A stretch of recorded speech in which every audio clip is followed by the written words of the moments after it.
Oke, bismillahirrahmanirrahim. Assalamualaikum warahmatullahi wabarakatuh. Waalaikumsalam. Hello everyone, welcome to our presentation. Thank you for your time. Please allow us to introduce ourselves. My name is Putri Dwi Nurjana and my partner is Vina Marsyanda. Today, I'm going to talk about combination and Composition. Combination. Composition. Oh yeah, composition.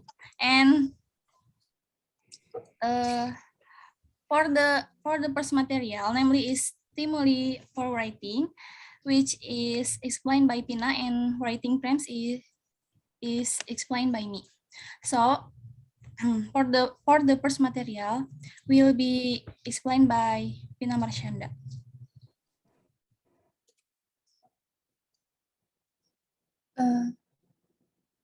Maaf, PPT-nya.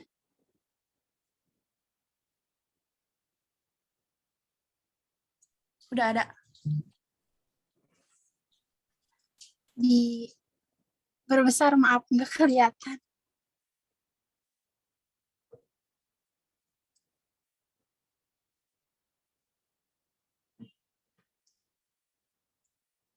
Di slideshow gitu, maaf, bisa nggak?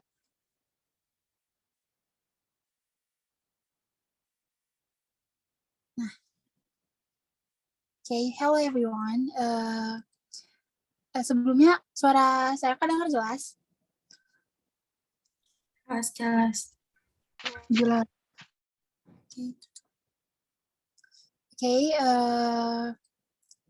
first of all, saya mau menjelaskan sedikit tentang composition. Ya, composition ini menurut Frank Smith mengatakan bahwa proses menulis terdapat 3 langkah, yaitu getting ideas, mendapatkan ide, lalu selecting words, memilih kata, dan yang terakhir adalah grammar, menyusun tata bahasa. Adanya komposisi membentuk teks ini adalah untuk tujuannya agar anak memiliki tujuan untuk menulis mandiri secara kreatif, baik untuk kebutuhan kesenangan pribadi, hobi, atau kebutuhan pembelajaran akademik. Next slide, please.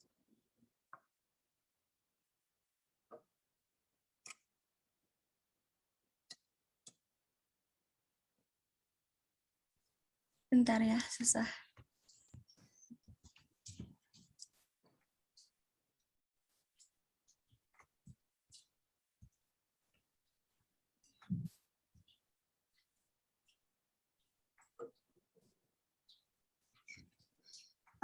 Next is stimuli for writing. Ya, stimulus untuk menulis atau dorongan untuk menulis. The teacher has to decide what kind of encouragement, activities, and experience children need in order to help them to write. This decision should be affected by consideration of children motivation. Jadi, maksud dari ini itu adalah guru harus memutuskan jenis dorongan, kegiatan, dan pengalaman apa yang dibutuhkan anak-anak untuk membantu mereka menulis. Jadi guru harus bisa mencari sesuatu yang bisa memotivasi anak-anak.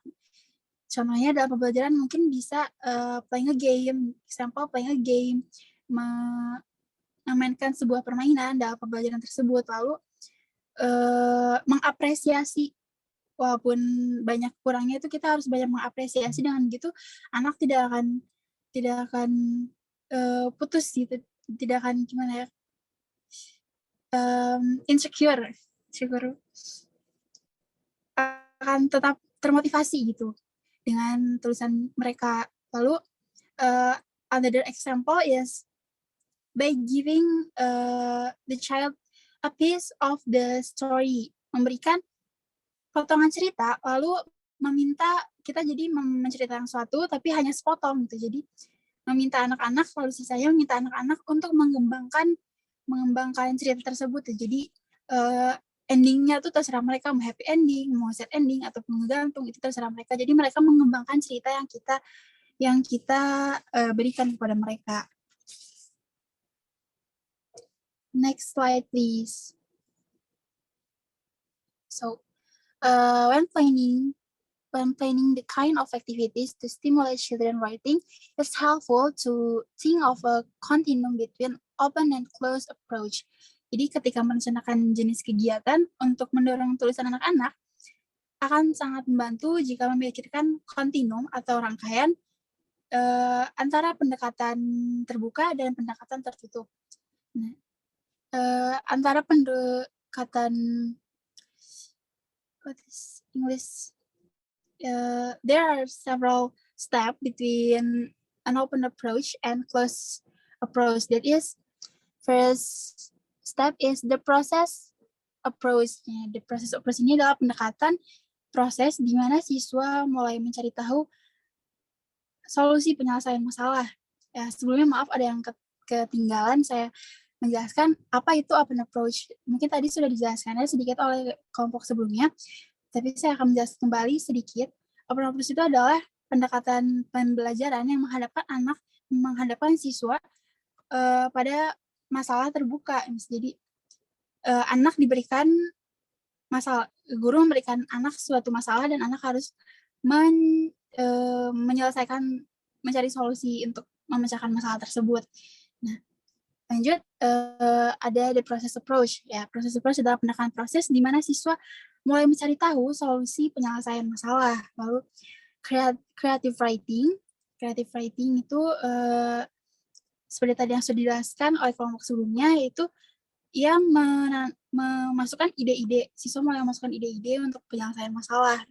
Lalu writing model on other text. Writing model on other text ini adalah di sini guru mengemukakan ide-idenya, jadi dia membantu siswa untuk membayangkan solusi permasalahan. Lalu writing frames, including planning formats. Writing frame ini singkatnya adalah struktur tulisan atau struktur kerangka teks, kerangka tulisan. Jadi siswa ini mulai menyusun tulisan dengan susunan yang benar gitu, dengan kerangka yang benar. Lalu decontextualize skill. Di sini siswa mulai mengidentifikasi kerangka tulisan dia. Ya. Untuk materi selanjutnya, saya cukupkan materi saya sampai sini. Materi selanjutnya saya serahkan kepada partner saya, Putri Dwi Nurjana.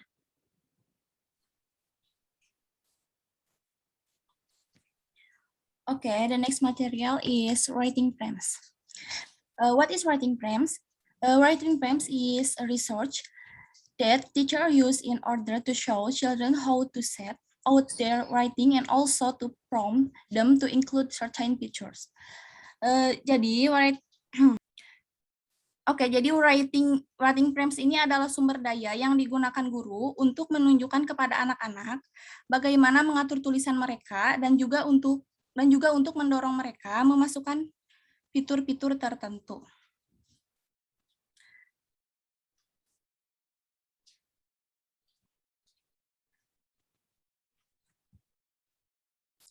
Lalu di sini juga, sedangkan Lewis dan Ray di sini juga menjelaskan mengenai pengertian dari writing frames. Writing frames are outline structure enabling children to produce non-fiction writing in the different generic forms, given the structure or skeleton, outline of starter, connectives, and sentence modifiers. Children can concentrate on communicating what they want to say. Jadi Lewis dan Ray di sini menjelaskan kalau writing frames itu yaitu adalah struktur garis besar yang memungkinkan anak-anak menghasilkan tulisan non-fiksi dalam bentuk generik yang berbeda. Mengingat struktur atau kerangka-kerangka permulaan, penghubung dan pengubah kalimat ini, Anak-anak dapat berkonsentrasi untuk mengomunikasikan apa yang ingin mereka katakan. Lalu salah satu gagasan penting di balik writing prompts adalah bahwa prompts itu dimaksudkan untuk mendukung penulisan yang dilakukan dalam konteks yang bermakna. The types of context in which the appropriate audience and object have been facilitated. So here is an example of writing an argument about writing prompts. This argument is proven to be the most demanding for teacher and children. Dan contoh yang menunjukkan bagaimana seorang anak menggunakan writing prompts ini itu misalnya, meskipun tidak semua orang akan setuju, saya ingin berargumen bahwa, nah jadi ini tuh adalah contoh teks atau jenis konteksnya audiens. Lalu teks pendukungnya, anak-anak tidak boleh memakai seragam sekolah. Dan ini juga bisa disebut tujuan dalam jenis konteksnya. And so the writing prompts are designed to be applied flexibly and are meant for children to move toward independence. This means that the shape of the prompt can be modified to offer different level to support. Okay, maybe enough material from me. Any question?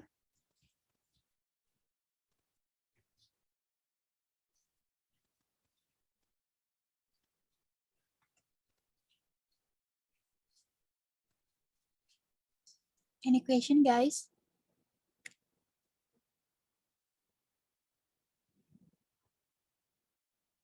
Atau ada yang mungkin kurang mengerti atau menjelaskan kecepatan, boleh Aku ditanyakan kembali.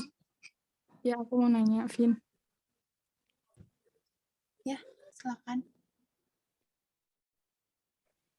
Itu tadi yang stimuli for writing, yang apa sih poin yang writing frames including planning formats. Aku tadi kurang ngerti, yang boleh dijelasin nggak? Dijelasin kembali gitu.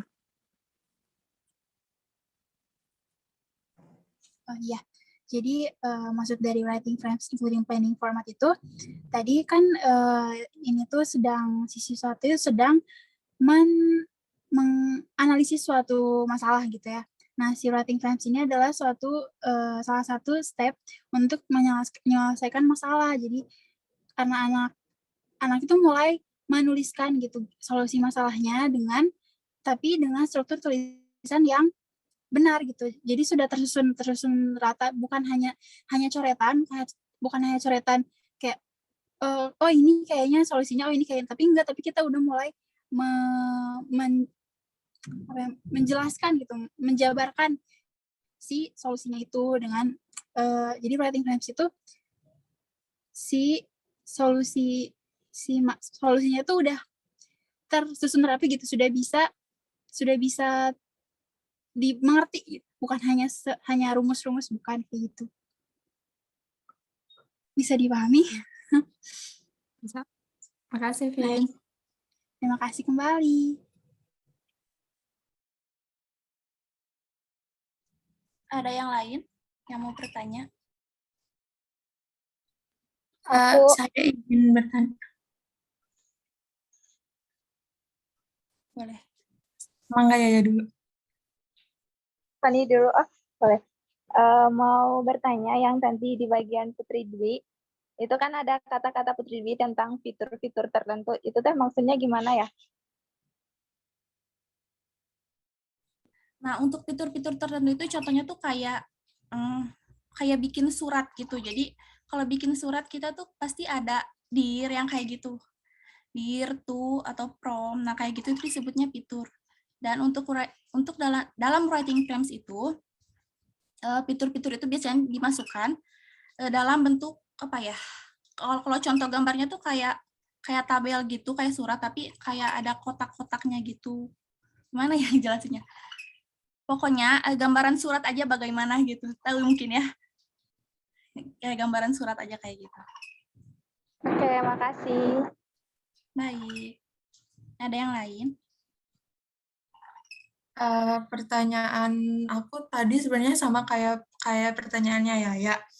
Yang soal fitur-fitur tertentu itu teh, maksudnya itu kan yang writing frame itu kan tadi dijelasin katanya adalah suatu cara untuk menunjukkan kepada siswa bagaimana menyusun tulisan mereka dengan memasukkan fitur-fitur tertentu.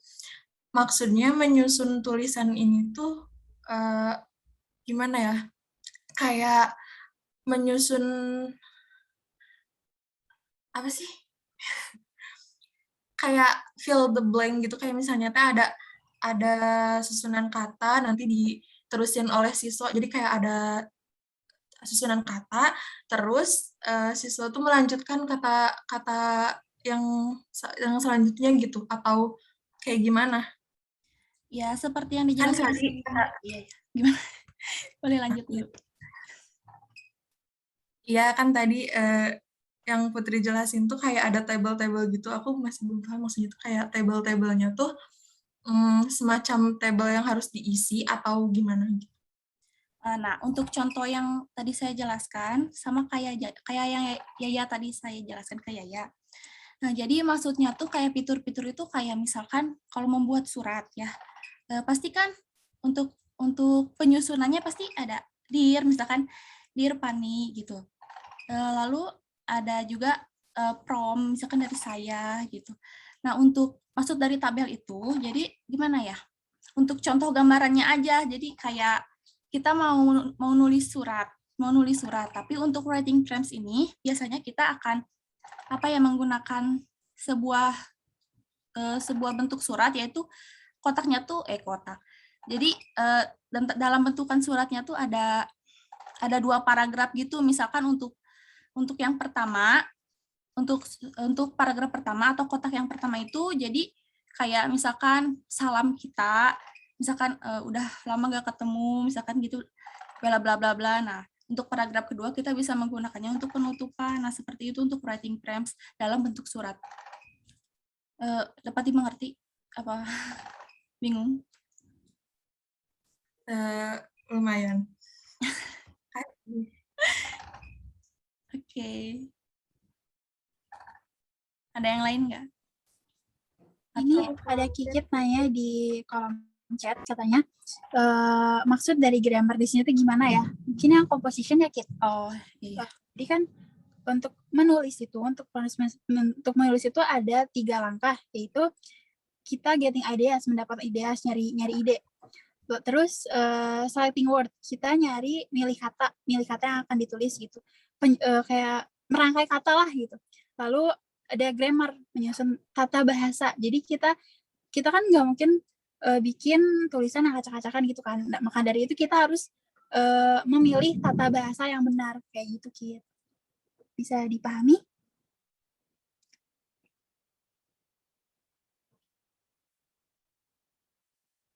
Oke, terima kasih kembali. Ada yang ingin ditanyakan kembali? Ada yang ingin bertanya? Masih bingung?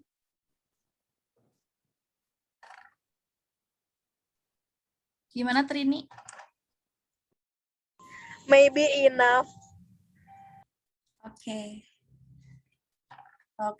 mungkin cukup dari kami, dan kesimpulan dari materi kami adalah, jadi materi ini atau composition ini menjelaskan, untuk materi pertama itu, mau sama Pina aja tuh. Ya, jadi materi kami kali ini itu menjelaskan tentang bagaimana cara menulis, sedikit menjelaskan tentang komposisi cara menulis, lalu stimuli for writing, gimana sih cara kita sebagai guru mendorong anak-anak untuk menulis, lalu selanjutnya itu adalah frames writing, frames writing itu cara kita untuk bisa merangkai teks bahasa dengan yang baik dan benar, seperti itu kesimpulannya. Mungkin cukup sekian dari kelompok kami. Okay, thank you for attention and sorry for a little mistake. Wassalamualaikum warahmatullahi wabarakatuh. Waalaikumsalam warahmatullahi wabarakatuh.